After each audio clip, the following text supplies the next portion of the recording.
This happened quite a while ago, but every time I think of the experience, it fills me with rage. So, I thought maybe you llamas would like some light breakfast before the main meals of the day. Dear husband and I have been together for 8 years now, and my just-know mom has been harping on how we need to get married for about 7.5 of those 8 years. So, when I call her up and tell her, hey, the man-beast and I don't want to wait anymore, we're doing this next month on X date at the courthouse, and you need to be there. She flipped in the best way, was so happy for us, and couldn't wait to be there with us. We talked about it constantly. The day before the ceremony, she texted me multiple cute outfits she could wear for photos we would take afterwards. A lot of women would hate how over-the-top she was, but it was honestly just nice she seemed to care so much. Now, before I get to the day itself, it's important to mention a few things. Dear husband has one family member living even remotely close to us, being his mother, 2 hours by car, who none of my family had met at this point. Because we were doing this at the courthouse in a small town, we were allowed a total of 5 guests for our ceremony. So, of course, dear husband invites his mother to be his witness, and tells her she is allowed to bring a reasonable guest if she wished, considering she lives 2 hours away. I invite my mother and my grandmother as my +2s, and then dear husband and I invite our best friend, who basically introduced us and has been like a brother to me my entire life. Great group of people. Everyone seems excited. All good, right? Ha! The day comes. Dear husband and I show up at the courthouse extra early, only to find his mother and brother there, who his mother had flown in from states away to celebrate with us. Dear husband cries. I cry. It was honestly so nice to have him there to be a part of our union. Soon after, my grandmother and our best friend appear, and introductions are made, excitement is in the air, and all we are waiting for is my mother. And so we wait. And wait. And wait. I finally give her a call, and my sister answers. Oh, Mom? Yeah, she's in bed. I'll get her.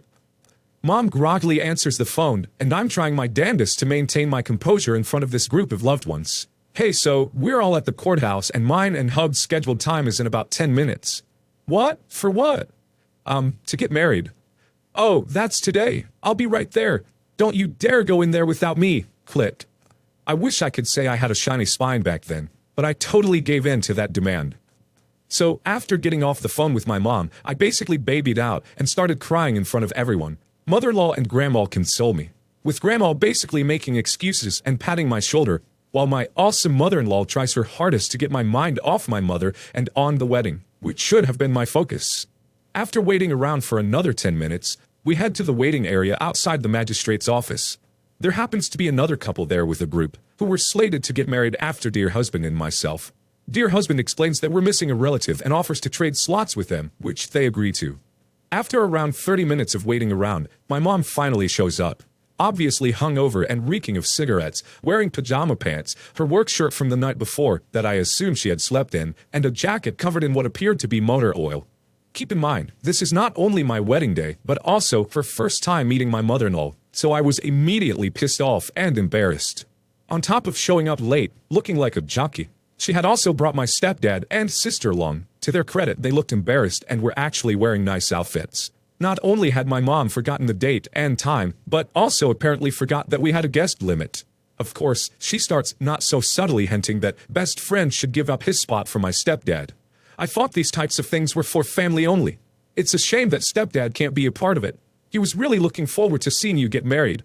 You'd think that because they have a rule about the amount of people, they'd also have a rule that family members need to be there. By this point, dear husband had reached his breaking point and quits. You know, you're right. Stepdad should be a part of it. He dressed up and everything. Maybe you should offer your spot to him. That shut her up. And minutes later, we were called in and married without any drama. Because mother-in-law had traveled so far to attend, and brother-in-law was in our town for the first time, dear husband suggested everyone go out for lunch together after the ceremony, which mom immediately turned down, as she apparently had really important plans made already, that she absolutely had to leave and get to right that second. So the rest of us enjoy a nice lunch and walk around the downtown area. And of course, hours later on Facebook, I see that the very important plans mom had involved driving to her favorite bar, getting wasted, and then dragging sis and stepdad to the river to camp, with no camping gear. This entire poop show was the breaking point for me, and where I started the long road to very low contact, which would be no contact if not for grandma, but that's some llama feed for another day. And that's the story of how my mom forgot my wedding. I was 18 and had just gotten out of high school when I met my ex, who was 24 at the time. Now that I'm older, I see that any 24-year-old that would want to date an 18-year-old is a total weirdo, but at the time, I thought I was cool because he was older. We had only been dating for 3 months when I had accidentally gotten pregnant while on birth control. He told me he was infertile too, by the way, if that paints a better picture of the kind of guy he was. I was young and scared and was going to get rid of it, but him and his mother promised me they would be there for me and help me raise the baby, which I'm really happy I decided to keep him because my child is the love of my life. But the next 3 years of my life after this is why I have been diagnosed with PTSD and am seeing a therapist. I'm just going to tell one story today of the delivery room incident.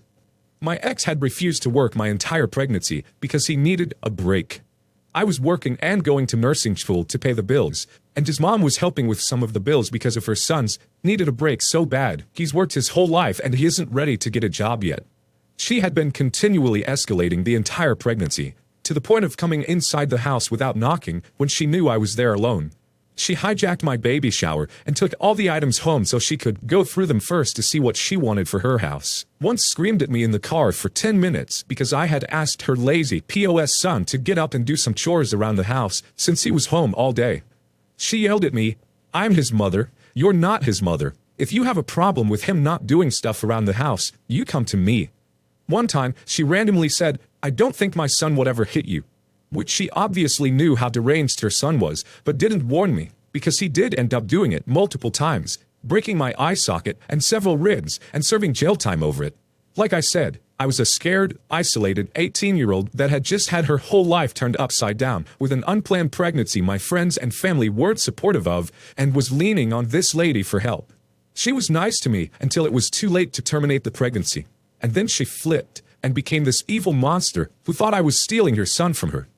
She told me that she never hugged or told her son that she loved him until he started dating me because they just didn't have an emotional relationship. Like, lady, this is your child you're talking about.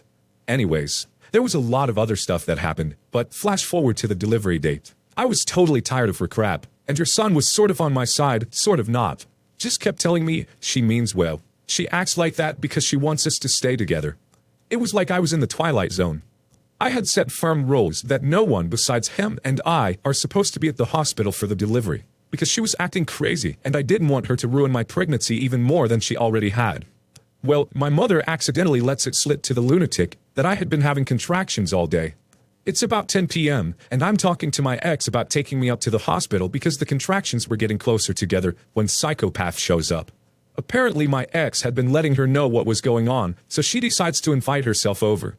She talks us into letting her drive us up to the hospital. I know, I was weak, young, and totally vulnerable, and had been beat down by them at this point, and make sure to hit every single pothole on the way to the hospital. While I'm in the back seat yelping in pain every time she hits one. She says, "Bumpy road, isn't it?" I know this woman. She never hits a pothole because she loves her car. My ex finally tells her, "Mom, stop, can't you tell it's hurting her?" Anyways, we finally end up getting to the hospital and they send me home saying come back when my water breaks. My piece of crap ex falls asleep, leaving me to labor for 5 hours by myself. Finally, around 3 a.m. my water breaks and I have to drag him out of bed to get him to take me to the hospital. We get there, are getting checked in, when the front desk calls back and says we have a visitor. I look at my ex and was like, "Are you serious?" He says he didn't tell anyone we were there. His mother had been driving past our house all night to see if we had left. I'm in an extreme amount of pain at this point. I'm just trying to breathe through the contractions. He leaves me to go talk to his mom and comes back while I'm trying to get myself cleaned up in the bathroom and tells me, "Why are you acting like such a ducking sea? This is my mother's first grandchild. She just cares. Let her come back here." I'm sweating, covered in my own blood, and can barely breathe every time a contraction comes. Just to get him off my back, I tell him she can come back once I get the epidural. It took them almost an hour to get my epidural, and she's repeatedly calling back the whole time, asking, "When can she come? What's taking so long? Blah, blah, blah." Finally, once the epidural is in, I call my mom and tell her what's happening while I'm crying, because I just feel so violated and disrespected at this point. My mom says she's coming up and will control the yappy bee. A few other terrible things happen. Like her convincing my ex to leave my side to go home and get some rest, because he deserves it after all the hard work he's done, while she sits at the hospital with a group of her friends, keeping her company in the waiting room. Remember earlier in the post when I told everyone ahead of time I didn't want anyone at the hospital besides me and my ex? Flash forward to me pushing. I'm trying to rocket this kid out before my epidural wears off. The doctor shows up and looks at me and says, "I don't know why she's standing outside the door with her camera, but I told your mom she needed to go back to the waiting room because it's a safety risk." My jaw drops. I'm totally floored. I knew it wasn't my mom, it was his. I looked at him like, what the duck?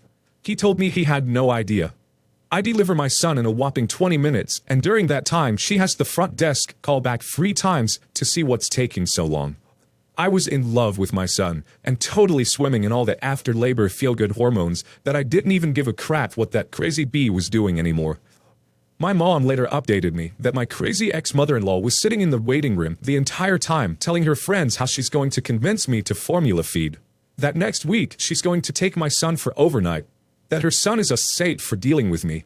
My mom told her to watch herself after that one, and that she's staying the night at the hospital with us. My mom really had my back and told her absolutely not.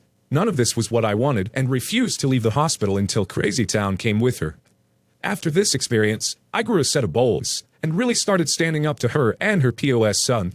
Of course, she started painting herself as the victim and told her family that I ruined the birth for her first grandchild for her. But I no longer let her bully me around, even though she tried really hard. She ended up apologizing to me maybe a year later and told me how embarrassed she was that she acted like that towards me, and that her plan was to break into the delivery room and take pictures of the baby because she felt it was her right, and that she was mortified that she basically almost saw my V against my will. I told her, thanks but no thanks, B. I have a lot more stories if you guys want to hear them. It's kind of therapeutic to get them out. First, let me say, I'm really writing this from a place of laughter. It's been so long since I have posted to this sub because we went no contact for a while, and now somehow she has wormed her way back in. Anyways, I am currently 9 months pregnant. Having contractions now actually, although I'm still at home because they are minor and far apart. This is our first baby together. We told everyone who was asked about our labor plan that we aren't inviting people to the hospital during labor and delivery, except my 2 sisters, one of which will film the birth and the other will capture photos. And that we will invite people to come visit whenever we feel settled and ready. My mother-in-law heard this plan but didn't think it applied to her. She tells my husband today that she has her hospital bag packed. My husband clarified that she will not be invited to the labor or delivery, and we will let her know as soon as we are accepting visitors. Well, her response to this was, of course, freak out, and explain that she witnessed the birth of her other grandchildren, and that if we do not allow her to witness the birth, she is not going to love our child as much as other grandchildren. Yes, she will withhold love. I don't know how you withhold love from someone, from her own grandchild, to prove some kind of point to us. What kind of human being says they aren't going to love all their grandkids equally? I don't know what to even say besides, okay, I guess love them however much you can under the circumstances, not like my kid will really see her much enough to notice. What a lunatic. That's all. Short and sweet version. She showed up to the hospital anyways, shortly after I gave birth, and hemorrhaged. I was in bad shape. My husband met her in the hall and told her she couldn't come in or see the baby and needed to leave. She argued, of course, but eventually left. My baby girl is now 4 months old. She's perfect in every way, and I'm doing really good. We've had a few bumps in the road, like when we told mother-in-law that we were not baptizing the baby, for instance, but nothing too bad. Now to the next issue. Mother-in-law has a wall of pictures of her own kids and other grandkids when they are babies/toddlers, where they all did the same photo shoot, at her demand, of course, of the baby sitting on the American flag, draped in an American flag, holding a little flag, wearing flag clothes. For Christmas, she asked when we wanted to schedule the flag photo shoot. We were like, we're gonna skip that. She's like, you can't. It's a tradition. All my kids did it. All the other grandkids did it. We simply said, okay, well, we aren't doing it. It's not our taste. It's a little too nationalist, and we don't like it. However, I offered that if we did some type of 4th of July photo shoot, I would give her a copy of the pic. I will post in the comments what kind of picture I was considering. Anyways, she is upset and said that won't work. It needs to be the exact setup with all the flags. She said, you either will let, or I'm going to have to kidnap her. So now I'm like, should I give in to just shut her up and not deal with this since it's only a photo and doesn't hurt anyone? Or should I stick to my guns and say, we don't like that photo, it's tacky and weird to us, and we aren't negotiating with her? If I give in one time, she will think that throwing a fit will get her way. Son is 4.5 weeks old. Immediate problems with the mother-in-law started mid-pregnancy. So my wife and I had been trying to have kids for a while. 2 miscarriages last year. Needless to say, this pregnancy had been planned out from the start. Part of the plans were of course the delivery itself. My wife did not want anyone but me and her friend/photographer in there during the delivery. The rest of the family would be given updates and allowed in after we had spent some bonding time with our son. It's worth pointing out that the last part is hospital policy regardless, which we didn't know at that time. We didn't want people waiting in the lobby because I was not going to be out there dealing with their emotions and needs during the whole ordeal. My singular concern was to be there with my wife and child. We had been telling friends and family this from an early stage of the pregnancy. Every single person we told that had all unanimously said, okay, no problem. Because why should it be a problem? Everyone except my mother-in-law. She would always say, no, I'm going to be there, you can't keep me away. We would resist, but as time went on, it started becoming more and more heated. Mind you, mother-in-law has a lifelong history of being controlling and abusive towards her children, so this isn't new territory. The week my wife was due, this all turned into actual arguments and all-out hostility. She began calling me a sperm donor, claiming this was all my attempt to shut her out, etc. We started getting screenshots of messages from family members where she has started a complete smear campaign against me and was trying to turn her entire family against me. Even more confusingly, she had tried that with my own mother. So my wife ends up giving birth late at night with a surprise C-section, while our son ends up in the NICU for a couple of hours. My wife was out of it, and I was trying to bounce between her and our son. All the while, mother-in-law was apparently going berserk because we weren't dealing with her needs. Next thing we know, she shows up at the hospital in the middle of the night causing a scene. Security rightly stopped her at the entrance and didn't allow her up. Mind you, my son and I had finally been reunited with my wife about 20 minutes prior to this. The hospital, as mentioned, doesn't even allow calm, rational visitors within this time, let alone crazy ducking lunatics in the middle of the night ranting and raving in the ER lobby. So of course this was, once again, my fault. I set up the hospital regulations. Silly me. Now, it's important to note that my wife had tried at every step to mitigate this disaster, even so much as trying to talk her mother down while she was in labor, telling mother-in-law to come around 8 in the morning so that she can bring her boyfriend and son. Not, come back when I finally rested from being in labor all night, just come at a reasonable time with the rest of your family. So the attacks continued. We had local PD come in and we tried to get a restraining order. Still need to get a copy of their report, but the hospital is in a different county than where we live. They suggested contacting the PD where we live when we leave the hospital. You bet, I called them within an hour of being home, but that department said they couldn't do anything unless mother-in-law actually broke the law.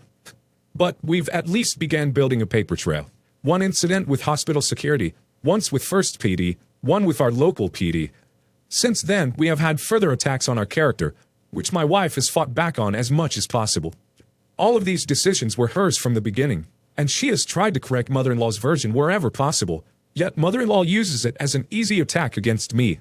Mother-in-law has still not seen my son. Mother-in-law is currently not welcome around my son. Mother-in-law will go to jail if she so much as tries to come around my son at this stage. There have been enough written notices and contacts with law enforcement to give us the legal paper trail. After witnessing her abuse her children for years, I will never let mother-in-law around my child so long as she continues to act this way. She will certainly never watch my child. There will be no unsupervised visits.